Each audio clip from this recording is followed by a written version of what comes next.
पूर्ण झालेला नाही.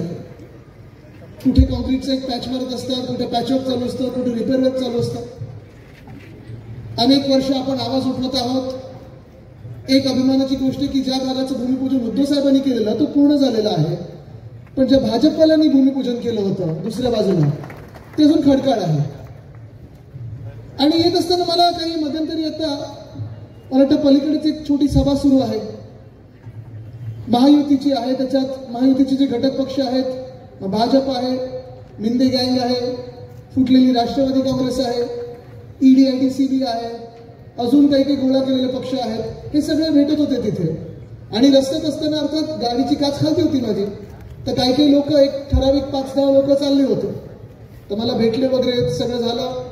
अरे आदित्य ठाकरे हात केला वगैरे. आणि नंतर कोणीतरी तिथून जय श्रीराम ओरडले. मी पण बोललो जय श्रीराम, पण मी त्यांना हेच सांगणार होतो की हम राम की भी बात करते और काम की भी बात करते हैं. पूर्ण रामायण आणि ते वनवास 14 वर्षाचं होतं. हा मुंबई गोवा एक्सप्रेस हायवे 14 वर्ष होऊन गेलेले आहेत, पण अजून पूर्ण होत नाही. कधी होणार आमच्या कोकण वसंतसाठी रस्ता चांगला? आणि मला वाटतं गेली अनेक वर्ष आपण पाहतोय, आपण पण आंदोलनं केलेली आहेत, तिथे आवाज उठवलेला आहे. पण खासदार साहेब, आपण आवाज उठवत असताना पार्लमेंटमध्ये आवाज उठवल्यानंतर जिथे जिथे आपण आंदोलन केलं ते पूर्ण झालेले आहेत. पण भाजपचे जे ठेकेदार आहेत त्यांना आता पळवून लावणं गरजेचं आहे. आणि ह्याच कारणासाठी केंद्र सरकारमधून भाजपला देखील पळवून लावणं गरजेचं आहे. भाजपची यशोगाथा हीच आहे की या देशामध्ये फोटो छापत असतात, मग होर्डिंग्सवर छापत असतात, पेपरमध्ये छापत असतात, कुठेतरी हायवे दाखवतात, कुठेतरी काही अजून उड्डाणपूल दाखवतात, कोणाला तरी काहीतरी लाभदार म्हणून दाखवतात, लाभार्थी म्हणून दाखवतात. पण आजपर्यंत या देशामध्ये या 10 वर्षांमध्ये स्वतः जेव्हा मी विचारतो तुम्ही लाभार्थी आहात का, तुम्ही लाभार्थी आहात का, तुम्ही लाभार्थी आहात का, कोणाचाही हात वरती जात नाही. आणि हीच भाजपची यशोगाथा आहे. हेच भाजप सगळीकडे सांगत असतं. आणि आपल्याला जे वाटत असतं ना, भाजपचं यश एवढंच आहे की या सगळ्या इथे तुम्ही बसला आहात, तुम्हाला जर विचारलं 15 लाख कोणाच्या खात्यात आलेत का, कोणी हात वरती करणार नाही. पण आपल्याला वाटत असेल अरे त्या 4थ्या रांगेत कोणीतरी बसला त्याच्या खात्यात 15 लाख आले असतील, तिथे 5व्या रांगेत कोणीतरी बसला त्याच्या खात्यात 15 लाख आले असतील. भाजपचं यश एवढंच आहे की जे नॅरेटिव्ह त्यांनी बिल्ड केलेलं आहे, जे बनवलेलं आहे, जी एक पूर्ण गोष्ट बनवलेली आहे, मग तुमच्या व्हॉट्सअपवर असेल, तुमच्या युट्यूबच्या शॉर्ट्सच्या ऍडवर असेल, रीलवर असेल, इथे कोणाला तरी वाटत असेल की मी शेतकरी आहे, माझं उत्पन्न 2022 पर्यंत दुप्पट झालेलं नाहीये, पण तिकडे कोणाचं तरी उत्पन्न दुप्पट झालेलं आहे. पण आज आपण पाहतोय मीडियामधून असेल, सोशल मीडियामधून असेल, हे आवाज पुढे यायला लागलेले आहेत. ही फसवणूक आता बंद व्हायला लागलेली आहे. आणि आज म्हणून मी तुम्हाला खास इथे सांगायला आलेलो आहे की जो भाजपचा नारा होता अब की बार 400 पार, तो आता बदललेला आहे देशभरात. आणि आता देश बोलतोय अब की बार भाजपा तडीपार.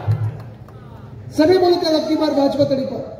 मी तुम्हाला खास एवढ्यासाठीच सांगायला आलो कारण कदाचित तुम्हाला येऊन कोणीतरी भाजपचे लोक सांगतील, घरोघरी येतील, प्रचार त्यांचा चालतो, ते घरोघरी येतील आणि सांगतील अरे तुम्ही कोणाला मतदान करणार, तुम्ही सांगाल मशालीला करणार. तर तुम्ही मशालीला कशाला करताय? मशालीला करून तुमचं तर मत फुकट जाणार आहे. आमचे तर 400 पार होणार आहेत. जर त्यांनी तुम्हाला सांगितलं 400 पार होणार आहेत, तुम्ही त्यांना बसवा घरी, चहा द्या आणि सांगा चला आता आम्हाला मोजून दाखवा कुठून कुठून तुमचे 400 येणार आहेत. उदाहरण द्यायचं झालं, तुम्हाला देशभराचं चित्र सांगायचं झालं तर आज आपण देशात पाहतोय परिवर्तनाचे वारे वाहू लागलेले आहेत. देशात यांचे 400 काय, 300 काय, 250 काय, 200 पण येत नाही अशी परिस्थिती यांची झालेली आहे. ही परिस्थिती साफ आहे, स्पष्ट आहे.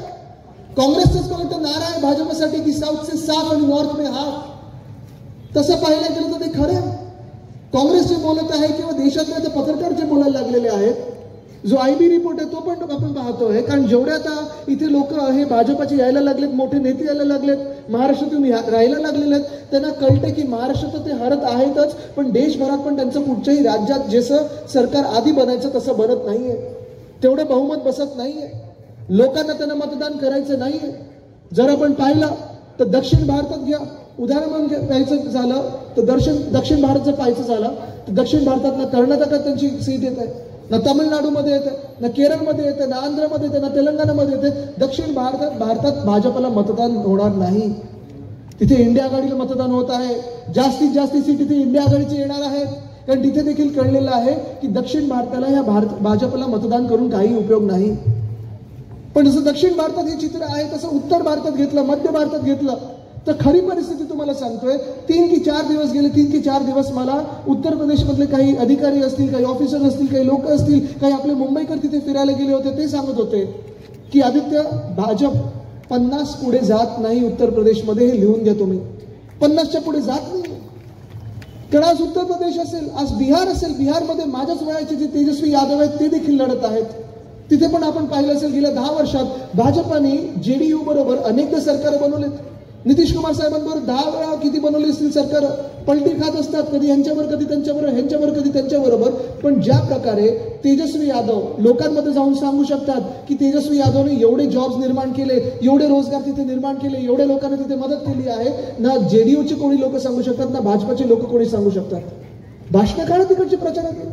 बिहारमध्ये अनेक वेळा पंतप्रधान महोदय गेलेले आहेत, अनेक वेळा भाजपचे मोठे मोठे नेते गेलेले आहेत आणि 10 वर्षात मंचावरनं सांगितलेलं आहे की तुम्हाला मोठं पॅकेज देऊ, 20,000 कोटीचं देऊ की 30,000 कोटीचं देऊ, 30 देऊ की 70 देऊ, 70 देऊ की 1 लाख कोटी देऊ, 1.5 लाख कोटी देऊ. त्या 1.5 लाख कोटीच्या पॅकेजमधून 1 रुपया देखील त्या बिहारमध्ये गेला नाही. पूर आले तेव्हा भाजपाचे लोक कुठेही नव्हते. बिहारमध्ये कोविडचा प्रसंग होता तेव्हा भाजपाचे लोक कुठेही नव्हते. आणि हीच परिस्थिती आज आपण पाहत आहोत दिल्लीमध्ये देखील झालेली आहे. त्यांना वाटलं होतं, भाजपाला वाटलं होतं की दिल्ली असेल, पंजाब असेल, हरियाणा असेल, आम आदमी पार्टीचे अरविंद केजरीवाल साहेबांना अटक केल्यानंतर दिल्ली जिंकू शकतील, पंजाब काबीज करू शकेल. पण आज आपण परिस्थिती पाहत आहोत, दिल्लीमध्ये आम आदमी पार्टी आणि काँग्रेसची जी युती आहे 7 पैकी 7 जागा जिंकणार म्हणजे जिंकणार, ही परिस्थिती झालेली आहे. भाजप 7 जागा 2019 मध्ये जिंकली होती, सगळ्या जागा हरत आहेत. काही काही ठिकाणी उमेदवार बदललेले आहेत पण तरी देखील फरक पडत नाहीये. कारण भाजपची जी तानाशाही आहे, दिल्ली देखील बोलत आहे, देशाची राजधानी देखील बोलत आहे की आम्हाला तानाशाह नकोय, आम्हाला हुकुमशाह नकोय, आम्हाला लोकशाही हवी आहे. विनायक राऊत साहेब आपल्याला माहिती असेल, आपण पण त्या पार्लमेंटमध्ये होतात, त्या संसद भवनात होतात, जेव्हा 370 कलम हे काढलं गेलं होतं. शिवसेना म्हणून आपण पण तो दिवस साजरा केला. 370 कलम काढणं हे आपलं पण स्वप्न होतं, आपण त्या सरकारमध्ये होतो. पण त्या दिवशी 5 वर्षापूर्वी जेव्हा 370 कलम काढला गेला, आपल्याला सांगितलं होतं की आता काश्मीरमधून आतंकवाद नष्ट होईल, काश्मीरी पंडित लोकांना तिथे पुन्हा एकदा घरं मिळतील, जागा मिळतील, देशभरातून तिथे रोजगार निर्माण होईल, तिथे गुंतवणूक येईल. आणि लडाखला देखील त्या दिवशी वेगळं केंद्रशासित राज्य म्हणून जाहीर केलं होतं आणि लडाखवासियांना सांगितलं होतं की पुढच्या 5 वर्षात काय, पुढच्या 2 वर्षात आम्ही तुम्हाला तुमचं स्वतंत्र राज्य बनवून देऊ, तुमचा मुख्यमंत्री देऊ. आज परिस्थिती काय? आता इथे येत असताना मी ऐकलं, पूंछमध्ये, काश्मीरमध्ये आतंकवादी हमला झालेला आहे. गेल्या 5 वर्षात काश्मीरी पंडित तिथे विनंती करत आहेत केंद्र सरकारला की आम्हाला दुसरीकडे पोस्टिंग द्या, आम्हाला सरकारी जॉब्स नको आहेत, कारण आम्हाला येऊन आतंकवादी गोळ्या घालतायत. आणि आज ही देखील परिस्थिती आहे की भाजपला काश्मीर असेल, लडाख असेल, या दोन्ही राज्यांमधून सीट निवडणूक लढवण्यासाठी एक सुद्धा उमेदवार मिळत नाहीये. काश्मीरमध्ये भाजप निवडणूकच लढवत नाहीये. म्हणजे तुम्ही विचार करा, देशभरात प्रचार करतात हे भाजपवाले की आम्ही 370 कलम काढला, तिथे सुख शांती समृद्धी आणली, आम्ही तिथे चांगलं भलं केलं. आम्ही एवढं जर भलं तुम्ही केलं असेल काश्मीरचं आणि जम्मूचं आणि लडाखचं, मग आज लडाखवासी 30 ते 40 हजार लोक सोनम वांगचुक सोबत तिथे रस्त्यावर का उतरलेले आहेत आणि उपोषण का करत आहेत? त्यांचे अधिकार मागत आहेत, हक्क मागत आहेत आणि हेच सांगत आहेत की आमची काय चूक आहे, आम्हाला आमचा मुख्यमंत्री द्या, आम्हाला आमची निवडणूक द्या. पण परिस्थिती आपण पाहतोय, बिहारमधली असेल, बंगालमध्ये दिदी लढत आहेत, पंजाबमध्ये आहे, हरियाणामध्ये आहे, झारखंडमध्ये आहे, सगळीकडे परिवर्तनाचे वारे वाहू लागलेले आहेत आणि भाजपा कुठूनही जिंकणार नाही. ही परिस्थिती, सत्य परिस्थिती लोकांसमोर आलेली आहे. त्याचा पहिला इंडिकेटर तुम्हाला सांगतो, जेव्हा जेव्हा या देशामध्ये कुठच्याही राज्यामध्ये भाजप निवडणूक हरायला येते, पहिलं ट्रम्प कार्ड ते काढतं म्हणजे हिंदू मुस्लिम वाद निर्माण करा. ते जर चाललं नाही तर हिंदू मध्ये जातीवाद निर्माण करा. तेही चाललं नाही तर त्या राज्यात जाऊन जिल्ह्यामध्ये पाण्यावर नसेल, विजेवर नसेल वाद निर्माण करा. तेही जर चाललं नाही मग पाकिस्तानवर बोला. पण आज आपण पाहतोय कुठचंही कार्ड चालत नाहीये, कुठचंही हे जोकर चालत नाहीये. कारण आज तुम्हाला बोलण्याचा अधिकार काय आहे? आज आपण पाहतोय देशभरात सगळे आपण भारतवासी म्हणून एकत्र आलो, या देशाचे नागरिक म्हणून आपण एकत्र आलो, आपल्या देशाच्या रक्षणासाठी आलेलो आहोत, आपल्या संविधानाच्या रक्षणासाठी आलेलो आहोत. पाकिस्तानबद्दल जेव्हा भाजप बोलतं की आम्ही पाकिस्तानला जसं उत्तर देऊ, अहो इंदिराजींनी पाकिस्तानचे 2 तुकडे केलेले, तिथे चीन घुसत आहे. आज पाकिस्तान शांत आहे, पाकिस्तान संपलेलं आहे, चीन घुसले आपल्या लडाखमध्ये. चीनवर बोलायला या भाजपवाल्यांना हिंमत नाहीये. मग भाजपवाले आज चीनबद्दल बोलत नसताना आपल्याला का धडा देत आहेत देशभक्तीवर? आणि हेच मी तुम्हाला इथे सांगायला आलेलो आहे की 400 पार होत नाहीये, 300 पार होत नाहीये, 200 पार होत नाहीये आणि महाराष्ट्रात देखील कमीत कमी जागा महायुतीला मिळणार, जास्तीत जास्त जागा आपल्या महाविकास आघाडीला मिळणार आहेत. आज या देशाचे नागरिक म्हणून आपण विचार करणं गरजेचं आहे की आपला देश कुठच्या परिस्थितीतून चाललेला आहे. आपण पाहतो एक अस्थिर परिस्थिती निर्माण करण्याचा प्रयत्न भाजप करत आहे.